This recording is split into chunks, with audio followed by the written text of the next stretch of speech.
and welcome to the France 24 interview. Our guest today is NATO's Secretary General Jens Stoltenberg, whose tenure at the helm of the alliance has just been extended by 1 year. And we're just a few days ahead of the annual summit of NATO in Vilnius, Lithuania. Very quick questions about the situation in Ukraine. 1 month into the counteroffensive, things are not going to Ukrainian plans. Isn't it time to supply Ukraine with a long-range missile, Western fighter jets, that it has been claiming for months now?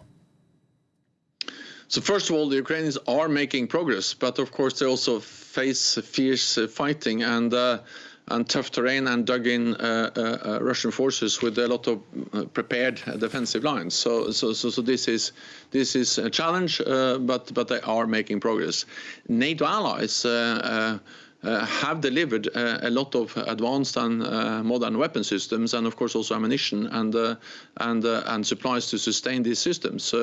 We are delivering also long-range missiles. The United Kingdom has now delivered a substantial number of Storm Shadow cruise missiles, which are making a difference on the battlefield.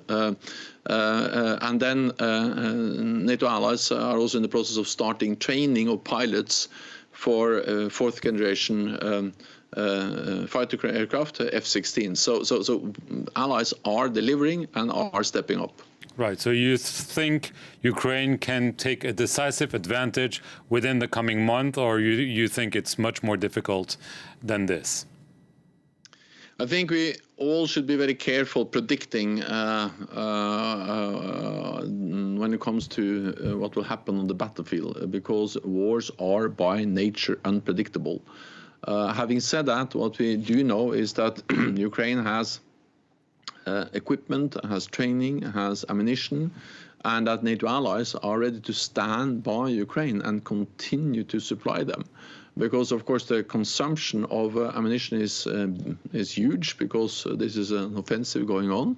And therefore, the message from the NATO summit will be that we will sustain and step up our support and ensure that Ukraine gets the weapons, get the ammunition, gets the spare parts, the training, the maintenance they need to continue to push out the Russian occupiers. Two quick questions on Belarus. The Russian president and the Belarus president have said that Russian nuclear weapons have started being deployed in Belarus.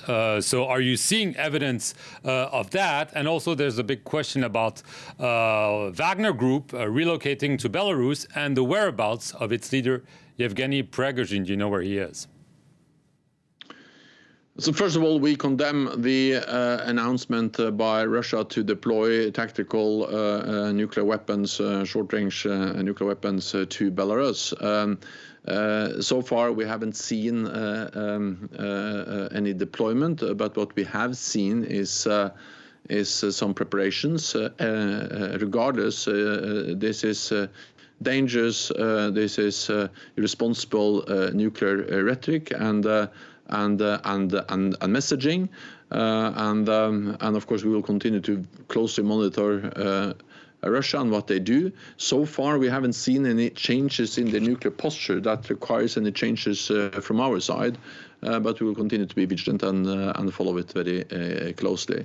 Belarus has been a staging ground for Russia's illegal war against Ukraine since the very beginning. The big parts of the invasion actually was launched from Belarusian territory in February last year.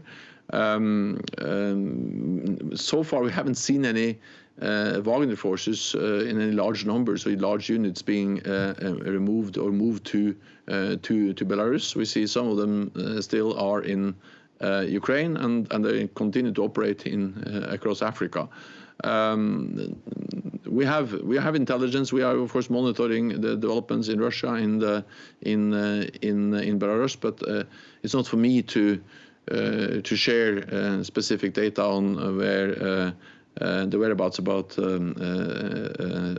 Prigozhin and his movements. Okay, but you know where he is, but you don't want to tell us. Okay, I get it. On the summit, obviously, there's a big question mark about Ukraine's membership. The Estonian Prime Minister recently said that Western countries shouldn't use bilateral security assurances to blur the debate about Ukraine being a member. We know there is going to be a Ukraine NATO Council. Some are fearing that you're kicking the can down the road because you don't want to give membership to Ukraine right now. We are moving Ukraine closer to NATO. The final decisions are still to be negotiated and agreed by allies. But I'm confident that when we meet next week in Vilnius, allies will make important decisions to move Ukraine closer to NATO with more practical support, and that includes a multi-year program for ensuring full interoperability between Ukrainian forces and NATO forces, and that of course moves them closer to us. The establishment, I expect also to be agreed, of a NATO-Ukraine Council, which is a platform where Ukraine and NATO allies meet as equals for crisis consultations, for also actually decision making, and of course that will also move Ukraine closer to NATO.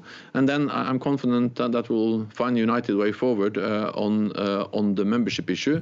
But again, this is something which allies are now negotiating, and it will only be harder for me to ensure that we have a united, strong position if I start to reveal the details of those ongoing negotiations. And this will be announced and made public when things are agreed early next week. But you're optimistic that there will be an agreement on the language at the summit on this very issue? Yes, I am optimistic about the enhanced practical support, the strengthened political ties with the NATO-Ukraine Council, and also the language on the way forward on membership, the message on that.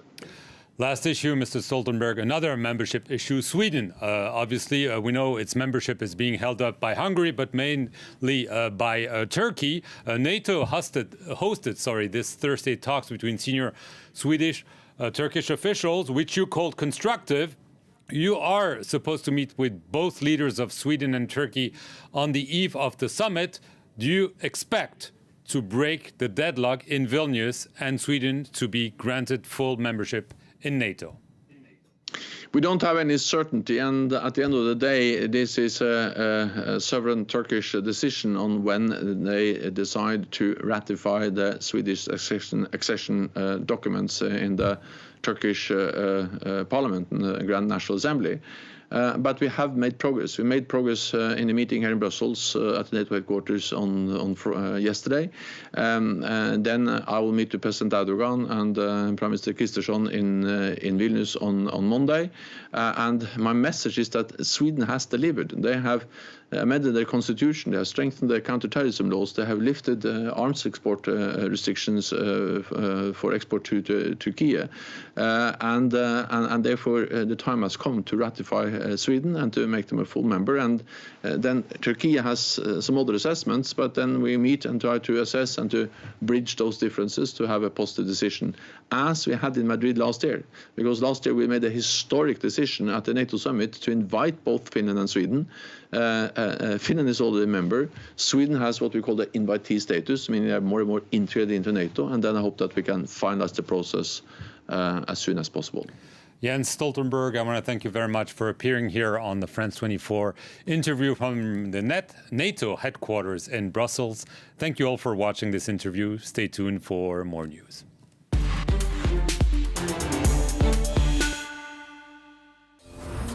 The Warsaw Ghetto, 1943, one of the dark chapters of the Jewish genocide. The 80th anniversary of the Warsaw Ghetto uprising is very important to me, as it's important to the whole world. For some, it is impossible to forget. People often say to me, move on, but I can't. There's no fresh start. But in Poland, memory of the event seems to be fading. Somehow it's a silent acceptance of growing hate. The Warsaw Ghetto, 80 years later, revisited on France 24 and France24.com.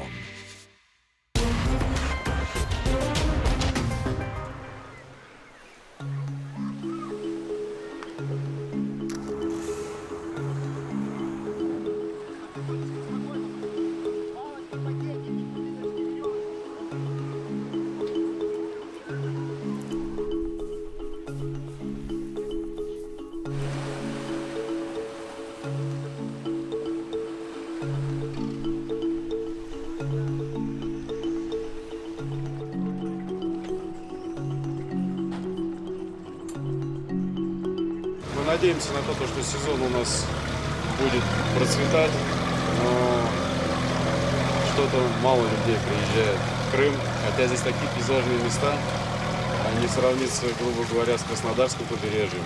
Крым намного чище моря, намного чище воздух. Вы практически, находясь в Крыму, находитесь в середине Черного моря.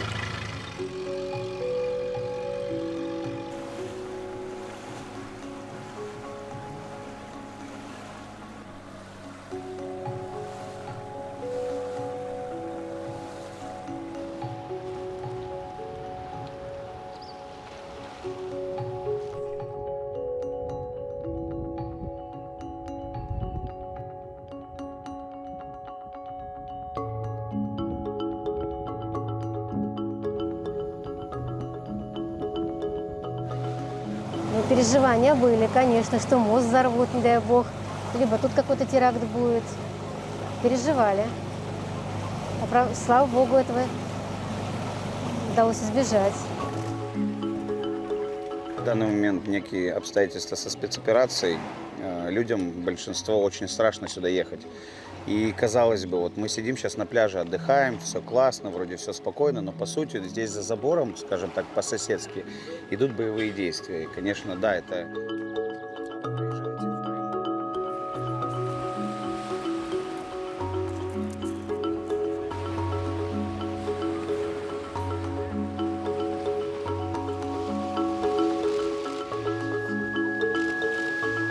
Мы сами из Донецка, поэтому мы привыкли здесь и сейчас жить и наслаждаться моментом, и не думать, не бояться завтрашнего дня.